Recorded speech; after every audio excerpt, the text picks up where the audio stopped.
Okay, next we will go to Ganado. Mr. Sosi, project manager. I'll see who's going to be presenting here. Okay, ja, she ya Larry Sosi in she do Ganado Chapter project supervisor in shle.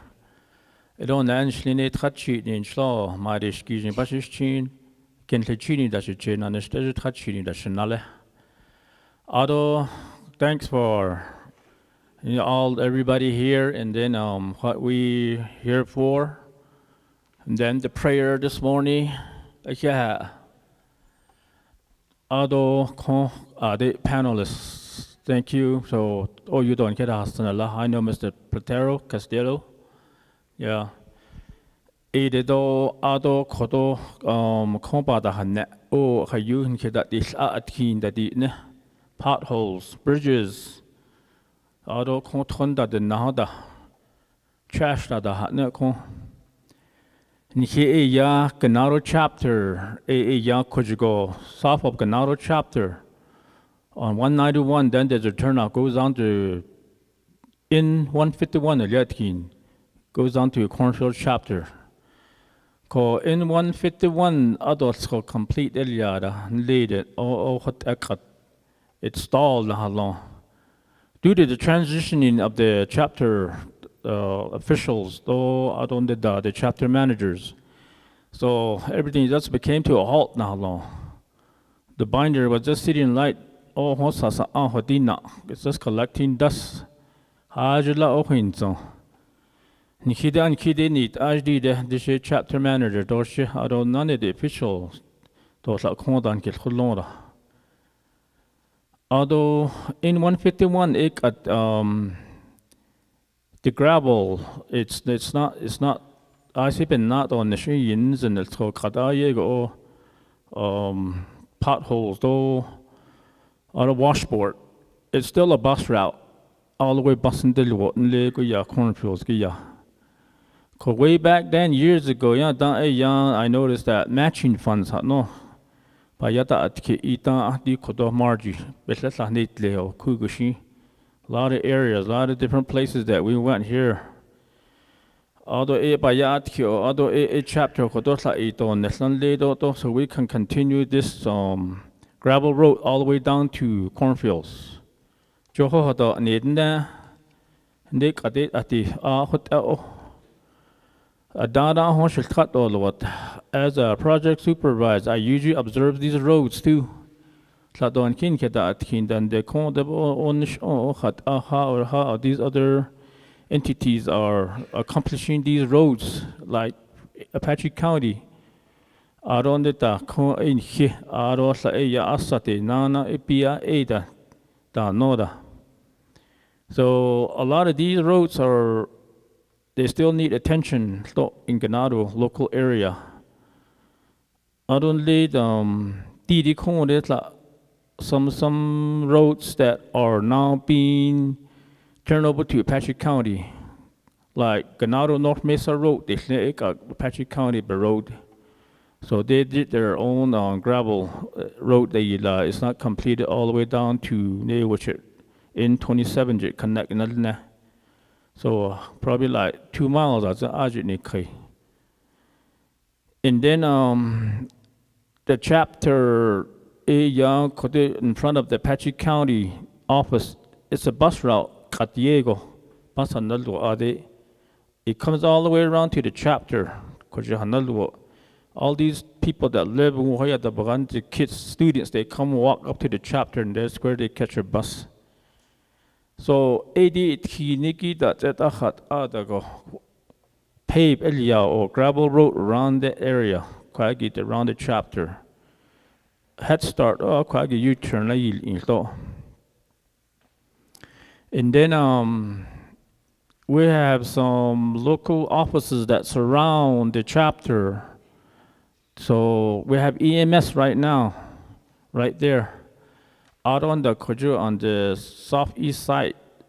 Hopefully it becomes to DES, Arizona DES building, around there, the parking lot, gravel parking lot, no. And then the new Veterans and Senior Center building too. It's a gravel road from the turnoff all the way into the entrance.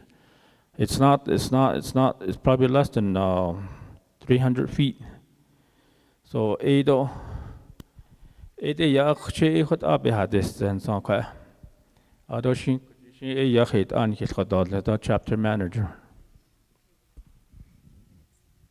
Okay. Morning, Chris Weston, the Betlejan and the Schle, Bilganabash's Chin, Tomadash Che, Bilgan de Snella. I am the current chapter manager for Ganado. Just finished my first year here. I'm still learning quite a bit. But just to kind of top off on a couple of the items that Mr. Sosi had brought up, the N151, whatever we need to do to get that moving forward. That is definitely a severe snow and weather road that gets quite a bit of snow since it's right on top of the mesa. So there's quite a few times during the school year that we get calls because the school won't take that road, and all the community members have to meet the buses at 191. So that's something that we really need to look forward to in trying to getting that gravelled all the way, or figure out grant funding for possibly getting it paved in the future. There's the existing gravel. It's about a mile long from 191 heading west, but all of that's it's starting to kind of come apart now, and building up potholes. On top of that, going to the new senior and veterans building, we have been talking to Apache County about possibly getting them to bring limestone out to set a base. During the project, the Veterans Building and Senior Center, it's about 98% complete. We're looking for a turnkey over from the contractor here about another month.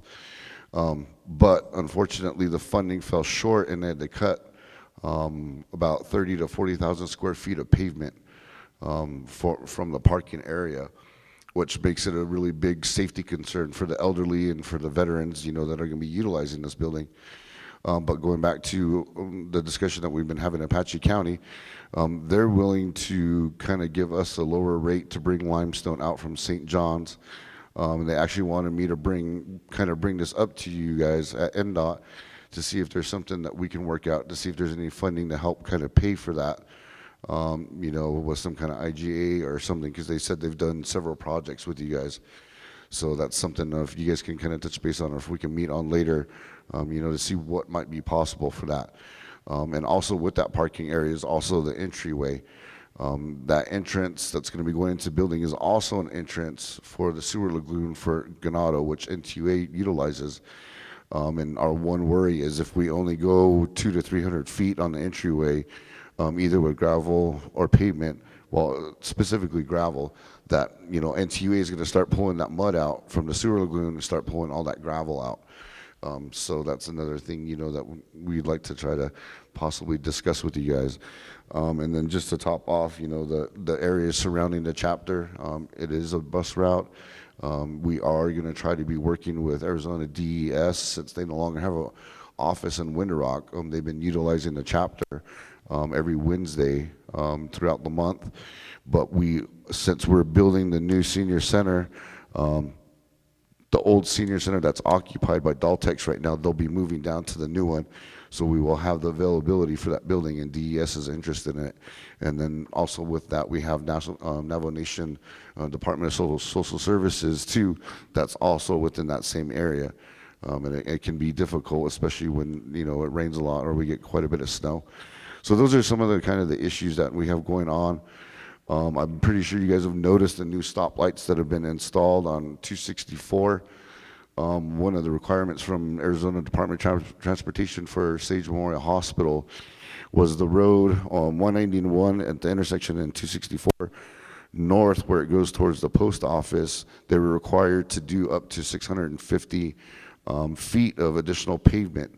So that portion is going to be redone by ADOT. But also that route that goes around for the bus route, especially by the bridge area, definitely needs some work. So those are just kind of the things, you know, that we need in Ganado, just to kind of add on to Mr. Sosi. So, yeah. Thank you. Okay, reply.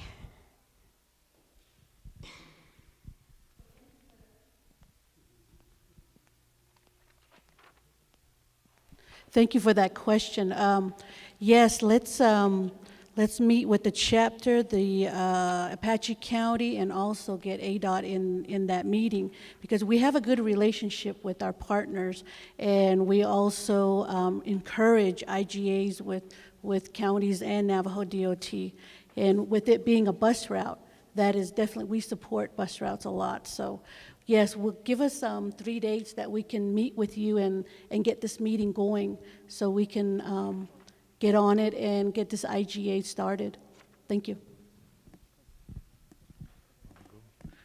Good morning again. A little education history. The route SKIA, there's classifications. There are different classifications. The number one is freeways. That's the highest. You got 10,000 vehicles a day going on that route. The main one, the next one that they call major arterials. Those are like N15, N12, N2, Hopi N2. Those are routes that deliver services, trucks to the communities down further down, yeah. Deliveries of food, equipment, shelters, all that stuff. That's the main arterials. Then you have connector routes, which just connects two communities. 80, that's the ones, that's kind of what we're working with now. Those are turnouts, yeah. If they're on somebody's system, those turnouts, like NXA's turnouts, then they're eligible for funding. But if it's not labeled a public route, it's not eligible for any type of funding. But when I was with community development, there's UUFB funds out there to get your council delegates to get for those type of projects, yeah. Or the permanent trust funds and the CSN funds. So just work with the council delegates for those that are not eligible for that type of funds, and see if we can go after the Navajo Nation funds that way.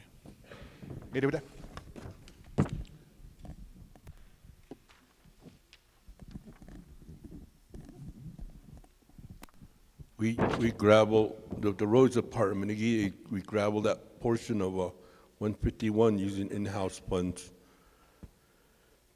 This last year, the roads department, we bought a chip seal spreader and an asphalt distributor and all the equipment needed to do chip seal. So one of our first projects that we're gonna do, we're gonna try to go back to 150, we put the gravel, and we're gonna try to put a double chip seal on it. So it's gonna be a learning process, but that's something that's in our goal, to get that gravel portion double chip seal.